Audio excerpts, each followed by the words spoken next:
ओम शांति। 9 जुलाई 2025 की साकार मुरली से होमवर्क। आज की मुरली से फ्लो चार्ट को सामने देखते हुए इसमें से किसी भी एक पॉइंट का मनन चिंतन कर्म करते हुए करते रहेंगे और उसको धारणा में लाएंगे। फ्लो चार्ट के भिन्न भिन्न पॉइंट्स टिप्स में हैं, तो वो जब बुद्धि में रहेंगे, बुद्धि में रहने से मुझे क्या फ़ायदा होता है उसका आज अपने अंदर चेकिंग करेंगे। जैसे कि आज की मुरली से हम लक्ष्य लेते हैं, परिस्थान का मालिक बनने के लिए संपूर्ण सतोप्रधान बनने का पुरुषार्थ करना है। आज की मुरली से हम स्वमान लेंगे, मैं सर्व की स्नेही संतुष्ट आत्मा हूँ। अंतर्मुखी बन एक बाप की याद से स्वयं में रूहानियत के खजानों से भरपूर कर सर्व के प्रति मैं स्नेही और सहयोगी बनती जा रही हूँ। कोई कैसी भी आत्मा हो, सबके प्रति शुभ भावना शुभ कामना का सहयोग दे रही हूँ। स्वयं भी संतुष्ट रह करके दूसरों को स्नेह और रिगार्ड देकर संतुष्ट कर रही हूँ। इस तरह मैं संगठन के किले को मजबूत कर सर्व की स्नेही और संतुष्ट आत्मा बनती जा रही हूँ। आज की मुरली से प्रैक्टिकल में होमवर्क रहेगा, मुझे मोह जीत बनना है। मोह जीत बनने के लिए आज विशेष अटेंशन देंगे, लिस्ट बनाएंगे कौन सी चीज़ों का बातों का मुझे आकर्षण है। जहाँ मन अपने आप जा रहा है वहाँ हमें आकर्षण है, जहाँ हम आकर्षित है प्रभावित है वहाँ हमारा लगाव है। जहाँ हमारा लगाव है वही लगाव फिर हमें मोह जीत बनने को रोकता है। लगाव से मुक्त होने के लिए विधि अपनी बुद्धि में रखनी है कि अब ये पुरानी दुनिया है, बाप और मैं तो देही अभिमानी बन करके बाबा की याद में रहना है, प्राप्तियों को इमर्ज रूप में रखना है। पुरुषार्थ करेंगे आज की मुरली से सतोप्रधान बनने के लिए वैराग्य। बाबा ने कहा एक होता है हद का वैराग्य, घर बार छोड़ करके जंगल में चले जाना। बाप आकर के तुम्हें बेहद का वैराग्य कराते हैं। पुरानी दुनिया को बुद्धि से भूलना है क्योंकि ये दुनिया का विनाश होना है। घर बार नहीं छोड़ना है, तुम्हें 5 विकारों को छोड़ने के लिए देह अभिमान को छोड़ना है। देह भान के कारण जो विकार आते हैं, इसलिए बाप की याद से इस पुराने शरीर को छोड़ना है। तो हमारा ये बेहद का वैराग्य है। बाबा स्मृति दिलाते हैं कि हम इस समय जो है दिल व जान सिक व प्रेम से गुप्त रूप में अपने राज्य भाग्य लेने का पुरुषार्थ कर रहे हैं। ये पुरानी दुनिया में राजा प्रजा साहूकार सब दुखी है, आपस में लड़ते रहते हैं। तो इस दुनिया से दिल नहीं लगानी है, जिसका विनाश होने वाला है, जल्दी जल्दी तैयारी करनी है। तो हमारा जो वैराग्य है वह नॉलेजफुल है, वो खुशी से वैराग्य है, प्राप्तियों भरा हुआ वैराग्य है। तो इस तरह दूसरी विधि बताई सतोप्रधान बनने की धारणा। बाबा ने कहा देह अभिमान में आकर के टाइम वेस्ट नहीं करना है, गफलत नहीं करनी है। इस पुरानी दुनिया से हमें नष्टो मोहा बनना है, ये धारणा आज रखनी है। हम शांति के सागर के बच्चे हैं, तो हमें अपने स्वधर्म में रहना है, शांत में रहना है, मुंह में मोहल्ला डाल रहना है। कहने का भाव बुद्धि में ज्ञान हो और मन में बाप की याद हो, तब हम अशांत नहीं होंगे। इसके साथ बाबा ने कहा तुम्हें नर से नारायण बनना है, तो अपनी कथनी और करनी को एक करने का पुरुषार्थ करना है। बाबा ने कहा तुम्हें संपूर्णता को प्राप्त करना है, तो अपनी अवस्था को देखना है, हम कहाँ तक लायक बने हैं।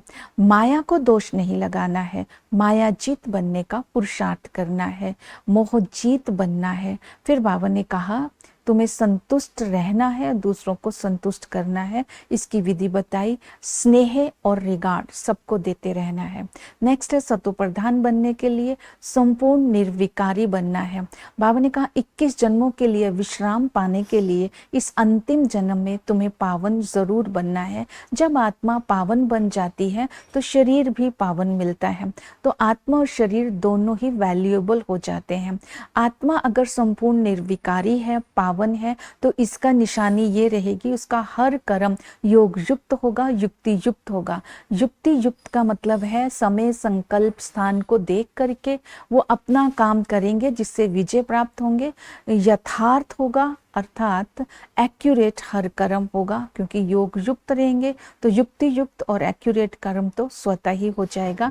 और संपूर्ण पवित्र बनने की विधि बताई, बाप की याद। जब बाप की याद में रहेंगे तो कर्मातीत अवस्था आ जाएगी, तो पूरे वर्षे के अधिकारी बन जाएंगे। दूसरी विधि बताई देही अभिमानी। जब आत्मा का अभ्यास करते रहेंगे तो देह अभिमान छूट जाएगा और पवित्रता की धारणा हो जाएगी।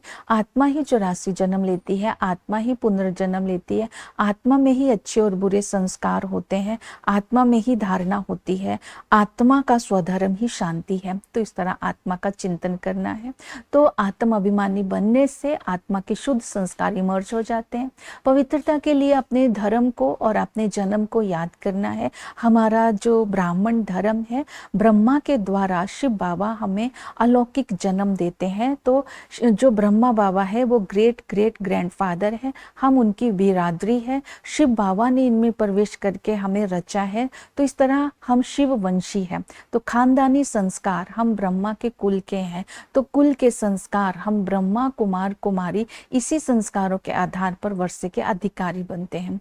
तो सतो प्रधान बनना है तो याद में रहना है। बाबा ने कहा कि तुम मुझे याद करो, याद करने से आत्मा की खाद निकल जाती है, आत्मा पवित्र बन जाती है, आत्मा सतो प्रधान बनकर वर्षे के अधिकारी बन जाती है। बाबा भिन्न भिन्न युक्तियां आज हमें बताते हैं, इन युक्तियों को बुद्धि में लाना है।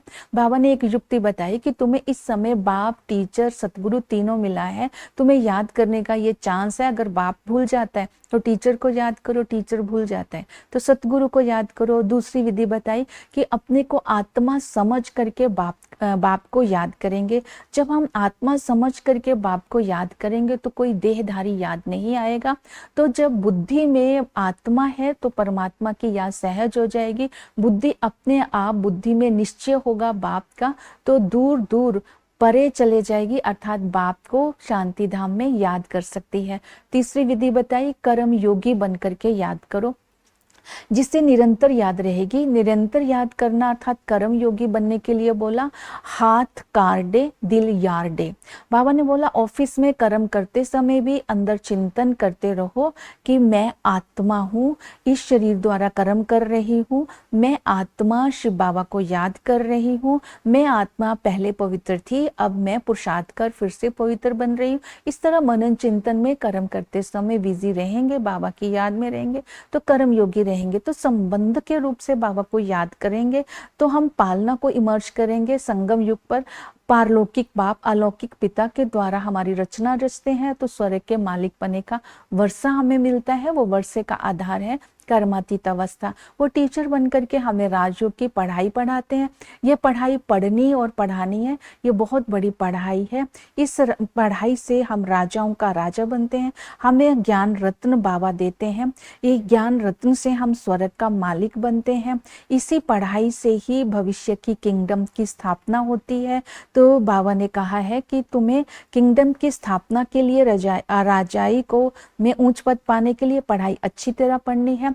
जितना हम पढ़ाई अच्छी तरह पढ़ते हैं और श्रीमत पर चलते हैं, उतना ही भविष्य में हाईएस्ट पद के अधिकारी बन जाते हैं। इस तरह सतगुरु आकर के सारी अपवित्र दुनिया को पवित्र बना करके सरद की सदगति करते हैं और साथ ले जाते हैं। ऐसे सतगुरु की कभी भी निंदा नहीं करानी है। अगर निंदा कराएंगे तो ऊंच पद नहीं प्राप्त कर सके। चक्कर को भी याद करना है। बाबा ने कहा यह हार और जीत का खेल है। जब शुरू में आदि में हम थे तो दैवी किंगडम थी, वहां पर सूर्यवंशी थे, आत्मा शरीर दोनों ही पवित्र थे, 100% सोलवेंट थे।